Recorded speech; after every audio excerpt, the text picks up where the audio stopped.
네, 역사 이야기 오늘은 이제 3부 마지막 교황권의 등장, 그리고 4부의 처음 서방 선교의 노역에 대해 같이 한번 보겠습니다.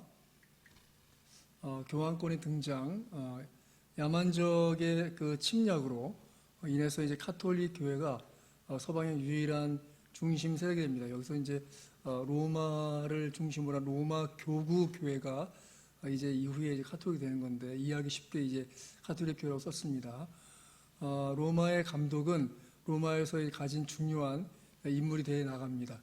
때때로 이제 황제 행세를 하게 되고 군대를 모집하거나 세금을 부과하거나 조약을 체결하는 그런 일들을 하게 됩니다. 이제 그 이후에 이제 나중에 이 야만족들의 침략에 의해서 로마의 행정체계가 무너졌을 때, 이탈리아 반도에 그 서로 로마의 그 행정체계가 무너졌을 때 그걸 대신해주는 그런 것으로서 이제 서서히 어떤 중심 세력이 되어 나갑니다. 로마 교구교회, 그 카톨릭 교회는 이미 계급화되었는데, 계급화된 조직에서는 한 사람이 중심 세력으로 등장하게 되는 것이죠. 왜 로마 감독이 교황이 되었는가? 퍼프, 아버지라는 의미인데 전체를 관리하는, 이제 이 동방교회에서는 이제 주교에게 쓰던 말이 이제 서방교회, 로마 교구 교회에서는 이제 교황에게 쓰는 용어가 되어 나갑니다. 로마 교회는 서방의 유일한 사도적 교회라고 하는 그 자부심이 있었습니다. 그리고 로마 제국의 수도였었다는 그 상징성이 있고요. 또 하지만 이제 서로마의 수도는 밀라노에서 이제 라벤나로 넘어갑니다. 로마가 수도가 아니지요. 하지만 그 상징성이 있었기 때문에 어떤 영향력이 있게 된 것입니다. 또 로마 교회는 강력했고 대부분 정통 신학을 가지고 있었기 때문에 주도할 수 있었다고 여겨집니다.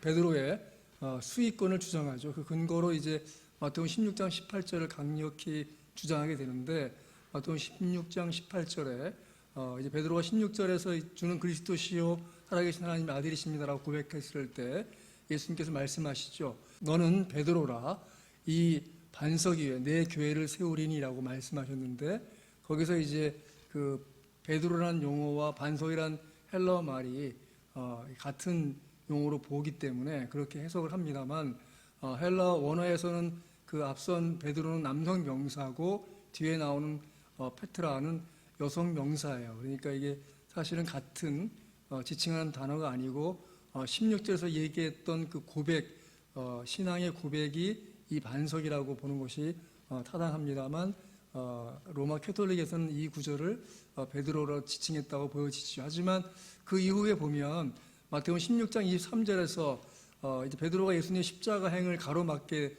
됐을 때 예수님께서 베드로에게 말씀하십니다. 베드로에게 이르시되 사탄아 내 뒤로 물러가라. 만일 16장 18절을 베드로를 반석을 여긴다면 23절에 따르면 결국 그것은 사탄이 반석이 되는 것이기 때문에 합당하지 않다고 여기는 우리 개신교회의 이 성서 주회가 더 옳다고 여겨집니다. 넘어가겠습니다. 교황권의 등장, 그레고리 1세의 등장, 로마의 감독직이 이제 우주성을 강조하고 중세 교황권의 기초를 놓게 됩니다.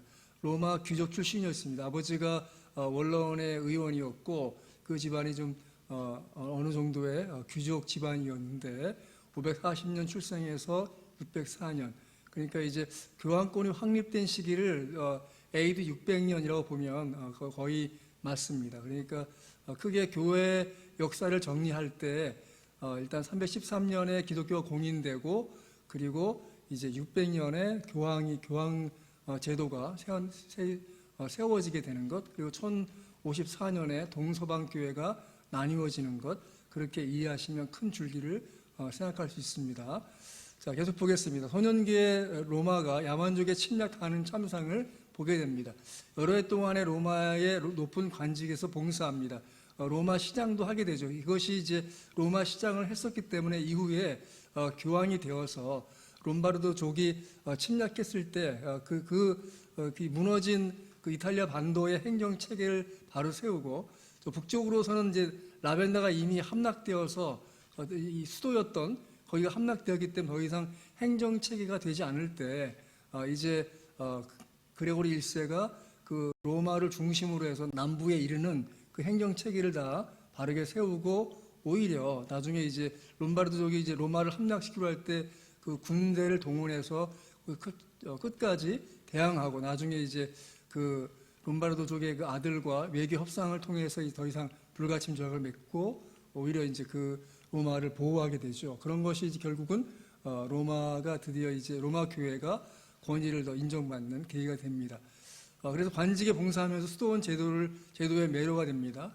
자기 돈으로 로마 근처 7개의 수도원을 건립하게 됩니다. 자기 재산을 팔아서 본인도 이제 수도원에 가서 이제 수도원 일들을 하게 되는 그런 사람입니다. 콘스탄티노플에서 6개월 머물면서 이제 그 당시 로마 교황의 비서로 있으면서 콘스탄티노플에 6개월 동안 파송되어서 동로마 황제의 어떤 도움을 받고자 했는데 그것이 되지 않고 돌아오지만 거기 있는 동안에 동방교회의 지도자들과 친교를 하게 되지요. 다시 로마 감독의 비서로서 계속 역할을 하고 자신이 세운 수도원에서의 원장으로 일하게 됩니다. 590년 로마 감독이 이제 사망하게 되었을 때 그레고리를 이제 계승자로 선출하게 되죠. 그 본인은 이제 그 자리를 원하지 않았어요. 자신을 숨겼고 사람들이 찾아냈다는 이야기도 있습니다.